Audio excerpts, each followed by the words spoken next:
احنا كده يعتبر خلصنا شرح اهم عناصر الهيد واللي يعتبر بنستخدمها يوميا في الفرونت اند. دلوقتي المفروض نكمل شرح عناصر البادي واللي بنشوفها في صفحتنا، عكس طبعا عناصر الهيد اللي ما بنشوفهاش ويعتبر شبه مملة. بس قبل ما اتكلم على عناصر البادي كنت حابب اتكلم على حاجة انا استخدمتها كمان مرة او مرتين في الفيديوهات اللي فاتت من غير ما ناخد بالي، وهي الكومنت. في الفيديو ده هنعرف 4 أسباب لاستخدام الكومنت، هنعرف ازاي بنستخدمه وليه نستخدمه. في كل لغات البرمجة يعتبر الكومنت موجود، نقدر نكتب كومنت في الكود بتاعنا. الكومنت بيكون عبارة عن ايه بسهولة؟ الكومنت بيكون عبارة عن زي ما الكلمة بتقول، هو عبارة عن زي تعليق بنكتبه في الكود بتاعنا، بنستخدمه علشان خاطر نشرح بيه حاجة، علشان خاطر نفتكر بيه حاجة، وهكذا. طبعا الحاجات دي انا هشرحها بالتفاصيل لما اجي اشرح ال4 اسباب اللي احنا قلنا عليهم لاستخدام الكومنت. قبل ما اشرح استخدامات الكومنت حابب اشرح ازاي الكومنت بيتكتب. اولا الكومنت في ال HTML ليه طريقتين في الكتابه، وهما السنجل لاين والمالتيبل لاين. طيب ازاي بيتكتب السنجل لاين؟ السنجل لاين بيتكتب ان احنا مثلا بنيجي في اي حته، طبعا نقدر نكتب الكومنت في الهيد، نقدر نكتب في البادي. فنيجي هنا مثلا في الهيد نعمل علامه اصغر من، بعد كده علامه تعجب، داش داش، هنلاقيه هو لوحده كمل لنا بقيه الكومنت اللي هو يعتبر داش داش وعلامه اكبر من. وهنا بنقدر نكتب كل حاجه احنا عايزين نكتبها. طبعا نكون حرين ان احنا نكتب كل حاجه، مش لازم نكتب كود، نكتب عربي، نكتب انجليزي، نقدر نكتب اللي احنا عايزينه. مثال ان انا هنا جوه الهيد عايز اكتب ان هو هيد كومنت. لما بعمل كده طبعا عشان نشوف مع بعضينا ايه اللي بيحصل في الكود، بعمل كليك يمين وبدوس اوبن ويز لايف سيرفر، بيفتح عند السيرفر. طبعا زي ما انتم شايفين صفحه بيضاء، الكومنت مش بيظهر في صفحه ال HTML. لو احنا دوسنا كليك يمين وعملنا انسبكت بنقدر نشوف الكومنت زي ما موجود هنا. بس طبعا زي ما قلنا الكومنت مش بيعمل حاجه للصفحه او مش بيأثر على اي عناصر، هو بس مجرد حاجه بنشوفها احنا او بيشوفوها الناس اللي بيكتبوا معانا الكود، عشان خاطر نساعد بعضينا ونفهم مع بعضينا ازاي الكود ده اتكتب وليه اتكتب. ده كده يعتبر شرح اللي هو السنجل لاين. طبعا السنجل لاين بنستخدمه لو احنا عايزين نكتب جمله بسيطه واحده ككومنت، لكن لو احنا عايزين نكتب جمل كتيره ككومنت بنقدر نكتبه بالطريقه دي.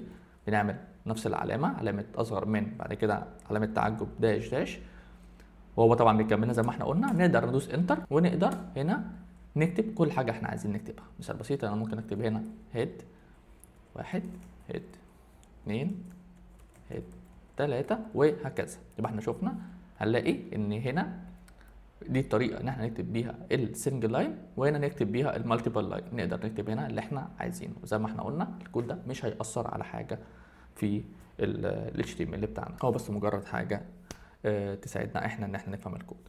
ماشي، يبقى احنا كده شرحنا ازاي نقدر نكتب الكومنت. دلوقتي هنشوف مع بعضينا ايه هي الاسباب اللي ممكن تخلينا نستخدم الكومنت. نمسح اللي احنا كتبناه. اول سبب يخلينا نكتب الكومنت طبعا هو ان احنا بنتعلم. مثال بسيط، انت دلوقتي بتكتب الكود ورايا. في الدروس اللي فاتت انا مثلا شرحت ايه هم الميتا، شرحت ايه هو التايتل، شرحت ايه هو الستايل، الحاجات دي كلها. انت مثلا ممكن ما تكونش فاكر المعلومات قوي، تقدر وانت بتكتب ورايا الكود ان انت تيجي مثلا قبل التايتل وتعمل كومنت، وتكتب هنا مثلا تايتل اليمنت، ومثلا تكتب شرح ليه مثلا ان هو مثلا بستخدمه علشان خاطر ادي تايتل الصفحه وهكذا. يبقى انت بعد كده لما تيجي تشوف الكود تكون فاكر عنصر التايتل بيستخدم ليه وهكذا. تاني سبب بنستخدم بيه الكومنت هو ان احنا نشرح الكود اللي مكتوب. مثال بسيط، انا مثلا شغال مع ناس جونيور او ناس لسه مبتدئه، بحب ان انا اشرح الكود بتاعي كاتبه ليه. مثال بسيط، انا هنا جيت كتبت الميتا شارست UTF 8، ممكن اجي هنا واعمل كومنت واكتب مثلا ايه هو السبب اللي خلاني استخدم اليو تي اف 8. ممكن مثلا اجي هنا واعمل يو تي اف 8 to support all characters required for writing most languages. فانا كده هنا شرحت ان اليو تي اف 8 انا اخترته كشارست علشان خاطر اقدر اعمل سبورت يعتبر لكل اللغات اللي بنكتبها في ال HTML. طبعا نقدر نعمل الكلام للفي بورت، ونقدر نعمل الكلام ده لكل كود بنكتبه واحنا شايفين ان في تريك او شايفين ان هو ممكن يكون صعب شويه على الناس اللي شغاله معايا. طبعا ده مثال بسيط انا عملته هنا. انا عارف ان اليو تي اف 8 مش صعبه على حد يعتبر متعلمين اتش تي ام ال، لكن انا ده مثال انا حبيت اديه عشان خاطر بس اشرح لك ازاي تستخدمه عشان تشرح بيه كود. ثالث استخدام للكومنت هو ان احنا نقدر نعمل بيه اوردر للكود. مثال بسيط، انا هنا حابب ان كل الصفحه بتاعتي تكون عندها نفس الاوردر.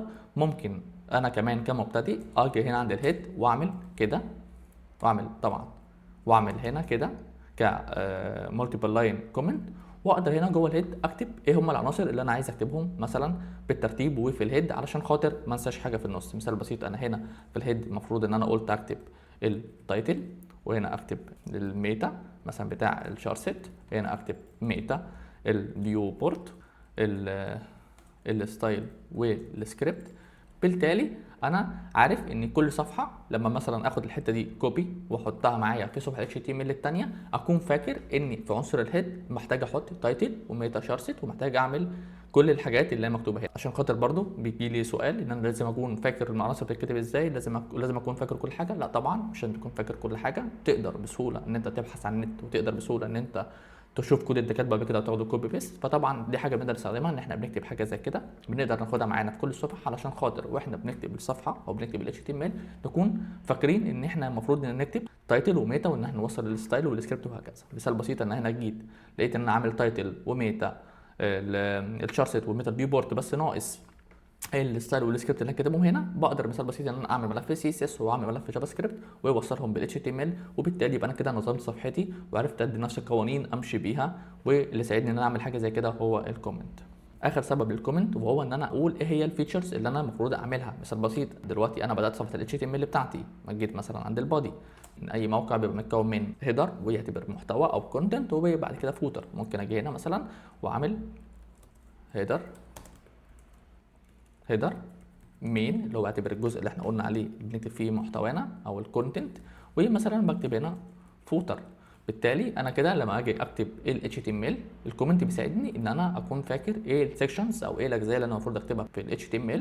باجي هنا تحت الهيدر واكتب الكود اللي انا عايزه، بعد كده باجي تحت المين وبكتب كود المين وهكذا. حتى بعد كده لما حد يجي يخش يشوف كود ال HTML بتاعي يلاقيه منظم، يلاقيني كاتب كومنت قبل كل حاجه. طبعا اللي محتاج يكتب برده كومنت قبل نهايه كل حاجه، عشان خاطر برده الشخص الثاني اللي يكتب الكود بعدين يكون شايف ان الكود بيبدا من هنا والكود بينتهي هنا. مثال بسيط، انا بشرح الهيدر، ممكن اجي هنا اكتب ستارت هيدر واعمل هنا كومنت تاني واكتب اند هيدر.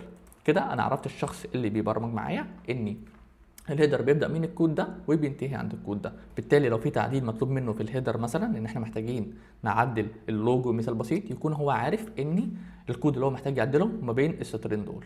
وبكده يبقى الكومنت ساعدنا ان احنا ننظم الكود بتاعنا وسهل علينا ان احنا نعدل عليه ونعمل كل اللي احنا عايزينه. فاحنا كده خلصنا نعتبر شرح الكومنت وعرفنا ازاي بنكتبه وايه الاستخدامات الاربعه اللي بنستخدمه فيها. دلوقتي كمان هشرح لكم طريقه اسهل ان احنا نكتب الكومنت، بدل ما احنا نكتب مع بعضين علامه اصغر من وبعد كده علامه تعجب وهكذا. نقدر ببساطه ان احنا نكتب الجمله اللي احنا عايزين نكتبها ككومنت، اللي هو مثال بسيط، انا هنا كتبت ستارت فوتر، عايز اكتب كلمه اند فوتر. بدل ما انا اكتب جمله الكومنت كلها بنفسي، بقدر اكتب هنا اند فوتر، بكتب الجمله عادي كاني بكتبها عادي وبسهوله، وبدوس على كنترول لو انا مستخدم ويندوز، وبدوس على سلاش اللي هو زرار يعتبر اللي جنب شيفت على الشمال، بدوس كده بلاقيه هو عمل لي الكومنت لوحده. طبعا بسيب عشان خاطر يعمل لي فورماتنج. بلاقيه هو عمل لي الكود لوحده من غير ما انا افضل اكتب على علامه اصغر من وعلامه تعجب وهكذا. طبعا لو انت معاك ماك بوك تقدر تعمل نفس الحوار، انت تدوس على كوماند وتدوس على سلاش او عموما الزرار اللي جنب الشيفت. كده يبقى احنا خلصنا كل حاجه تخص الكومنت في ال HTML. وفي الفيديوهات الجايه ان شاء الله هنشرح عناصر البادي. شكرا.